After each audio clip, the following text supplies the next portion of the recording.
Hello বন্ধুরা, career space YouTube চ্যানেলে আপনাদের সকলকে স্বাগত জানাই। আশা করি আপনারা সবাই ভালো আছেন। আজকে এই মুহূর্তে শিক্ষক নিয়োগ সংক্রান্ত যে সবচেয়ে গুরুত্বপূর্ণ আপডেট উঠে এসেছে, বিস্তারিত সেই সম্পর্কে আলোচনা করব। তাই ভিডিওটি অবশ্যই শেষ পর্যন্ত দেখবেন নিয়োগ সংক্রান্ত অনেক নতুন নতুন আপডেট পাওয়ার জন্য।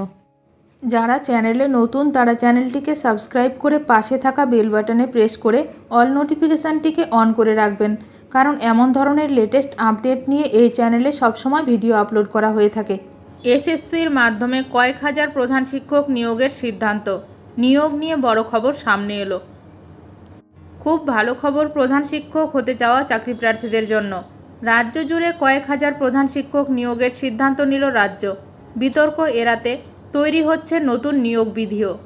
রাজ্য স্কুল শিক্ষা দপ্তর সূত্রে খবর, বিভিন্ন মাধ্যমিক ও উচ্চ মাধ্যমিক স্কুলে প্রধান শিক্ষক এবং শিক্ষিকা পদে প্রায় 4 থেকে 5 হাজার শূন্যপদ রয়েছে।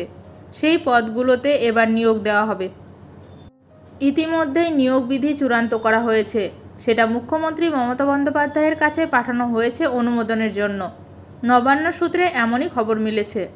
রাজ্যে প্রায় 5,000টি শূন্যপদে প্রধান শিক্ষক, প্রধান শিক্ষিকা নিয়োগ করতে চায় রাজ্য স্কুল শিক্ষা দপ্তর।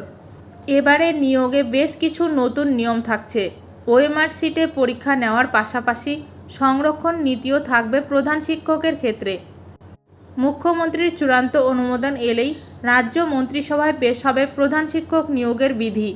এর আগে এসএসসির মাধ্যমে শেষবার প্রধান শিক্ষক নিয়োগ হয়েছিল 2017 সালে। যে কোনো শিক্ষক নিয়োগ সংক্রান্ত আপডেট সবার প্রথমে পেতে এখনই আমার চ্যানেলটি সাবস্ক্রাইব করে রাখুন। ভিডিওটি ভালো লাগলে অবশ্যই লাইক করবেন। আজকের ভিডিওটি এখানেই শেষ করলাম। নতুন কোনো আপডেট নিয়ে দেখা হবে নেক্সট ভিডিওতে।